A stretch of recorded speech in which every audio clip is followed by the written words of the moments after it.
Good morning, everyone. A good Erev Shabbos. Thank you for joining us today. Today's shiur is Lili Nishmas Aranach Mitzvah Kohen Yeshua Mordechai Shtepsel Baruch Hashem Shmuel Lev and Binam Moshe Ben Yosef made the Nashal to have an Aliyah. The first time if you saw Baruch Aliyah Racha Bas Pasazol the Racha Eliana Bracha Arisha Berisha Chaya Bas Dabila first time Pesach Shar Chol Yisrael. And shout out to our good friends at the Imperial Advisory Group for their support of this year. If you or your company need help with the financials, please reach out to them at imperialgrp.com. They have CFOs that have 30 years in the business, and they can help you. Okay, here we go. Perek Zion is a shorter Perek than we've had all week. A little bit of a break for Friday. We're going to talk about the sale of the fields. That's today's topic. So, Perek Zayin Mishnah Aleph.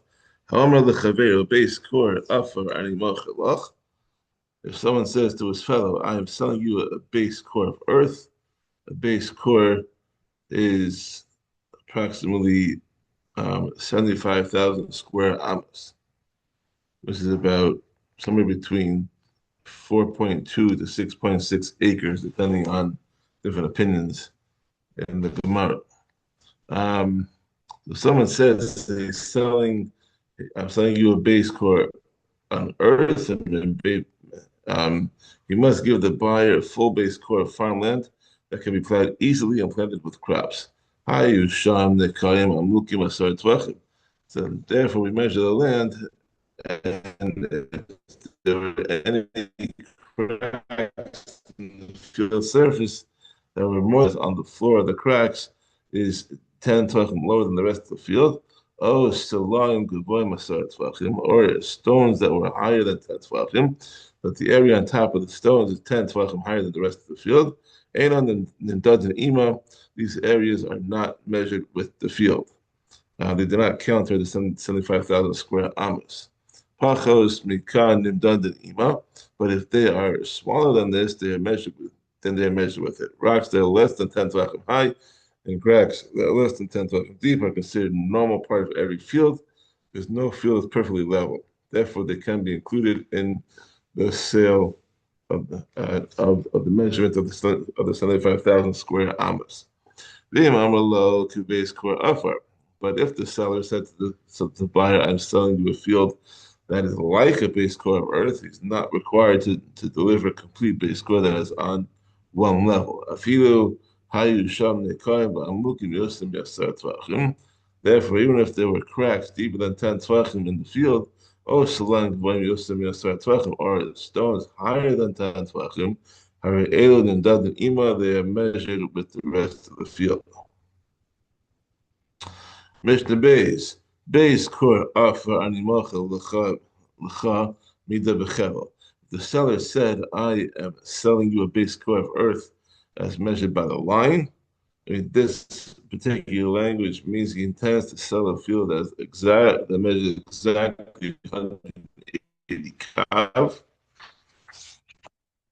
Piches koshehu yinake. Therefore, if the field measures even a little bit less than this, he must deduct from the sale price. Hosir koshehu yaksir. If it was even a little bit extra land, the buyer must give back the extra amount. If the seller said, I'm selling you a base core of earth, a bit less or a bit more, then even if the measure of the field is a quarter kav per sa, less, even if the measure of the field is a quarter kav per sa less or a quarter kav per sa more than it should be, the field is either up to 7.5 kav larger or smaller than the agreed upon base core. Higiu, and the buyer keeps the field as it is and no refund is made. Since the seller stated he was selling a field that was more or less the same size of a base core, a discrepancy of the 7.5 kavs either way is perfectly normal. However, if the extra or missing land is more than 7.5 kav per base core, Then we have to make a cheshbon, how much is missing and how much is extra, and make an adjustment to the sale accordingly. Mahu max. What must the buyer return to the seller if the land is larger than the base court? Money. He has to pay him for it. If he must have max but the seller wants to return the extra land instead, and the buyer must return the extra land to him, then the seller has a choice to either take back the extra land or to be paid for it. So why did they say that the buyer must return additional money to the seller for the extra land? The buyer had not agreed to buy more than a base core. The Yafos Kocho Shamocher. In order to strengthen the hand of the seller, that he will not be left with a very small parcel of land that will be useless to him. Well, how much? What are you going to do with that little piece of land? So therefore, they require the buyer to purchase additional land. That's what the seller wants to do. Since shiur besada based Ishakabin, was the Amshad son, the extra land is given to the seller only to protect them from loss.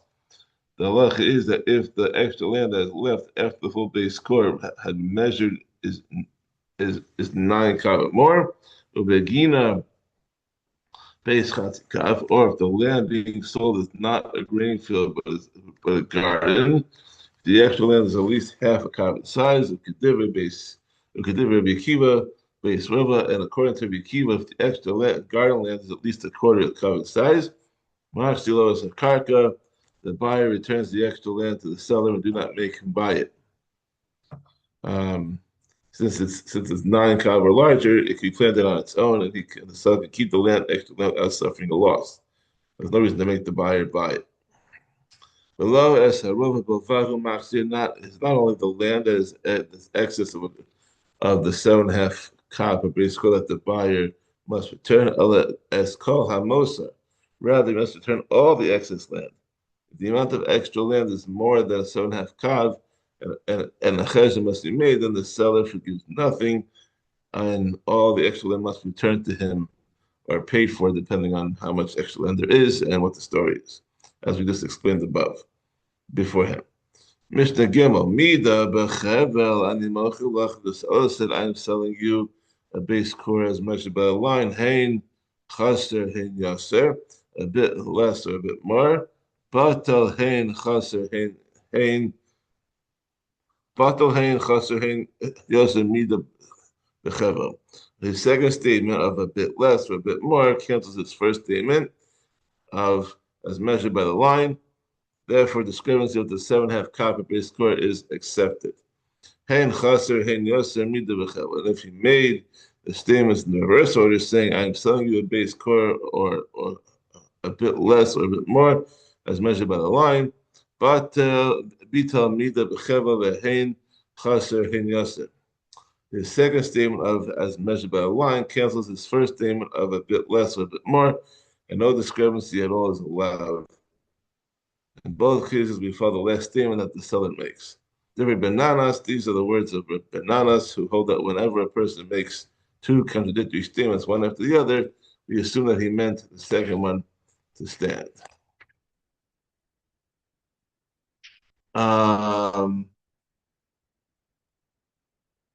Let's see, we got it. Okay. The siman of Mesarav. If the seller said, "I'm selling you the base core that is within these markings and boundaries," pachas mishtus higiu, then the halacha is that if even that the halacha is that even if the field that is within the boundaries given by the seller is up to 1/6 less than a base core, the buyer keeps the field as is and he does not receive any refund. Since the seller clearly stated that he was selling the field that is between the boundaries, and the buyer accepted this, the sale stands even if the field is quite a bit smaller than a base core. Ad shtus Yanaki, but the field is missing more than 1/6, the buyer deducts the corresponding amount from the purchase price. Similarly, if the field is up to 1/6 larger than a base core, the buyer keeps the extra land, but if it was more than 1/6 larger than a base core, he must return all the extra land. Mishnah Dalet, last one for today. Like I told you, the short Perek. Omer lechaveiro chatzi sadeh. Chatzi Sada Animach Lech. Someone says to his fellow, I'm selling you half of the field, but doesn't identify the half of the field that he is selling. Misheman, Mishanin, Benei Nota Chatzi Sada. Divide the quality between them. I mean, we divide the land into two parts that have equal value. The seller takes the half of his field that is higher quality, and the buyer takes the half that is the poor quality. Since the seller did not say which half of the field he was selling, he has the right to explain that he meant to sell a parcel worth half of the value of the field, not half the size of the field, that he may give the buyer any single piece of the field that's worth half the value of the total field, even if it is poor quality. If the seller said, I am selling you half of the field in the south, he does not have to give the buyer the southern half. The seller does not have to give to the buyer the southern half of the field. Mishamnin b'neihem v'notel chetzi b'darom.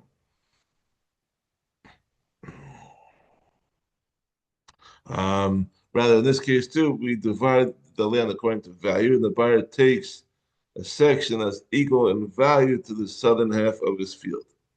We evaluate the worth of the actual southern half of the field, and seller must give the buyer a piece of the field equal in value to that half. But he may give him land that's located any side of the field, even if it's not on the southern side, and even if it's poor quality. The seller considered he meant to sell a parcel that's equal in value to the southern half of the field and not the actual southern half of the field.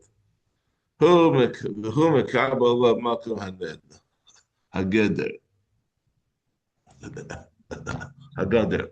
the buyer accepts upon himself to provide land for the fence that must be built between the two halves of the field. Charetz or ben charetz, the large trench that is dug outside the fence, and the small trench that is dug between the trench and the fence. The combination of the large trench and the small trench keeps animals far away from the fence, so they cannot jump over it and enter the seller's half of the field. The kama hu charis, how much land is needed for the large trench?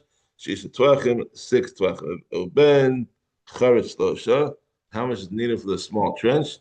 3 tvachim. Another tavach is needed between the two trenches. So the total amount of land outside the fence that the buyer must provide is 10 tvach. Thank you for joining us. Have a great Shabbos. I will see you on Sunday morning. Kol Tov.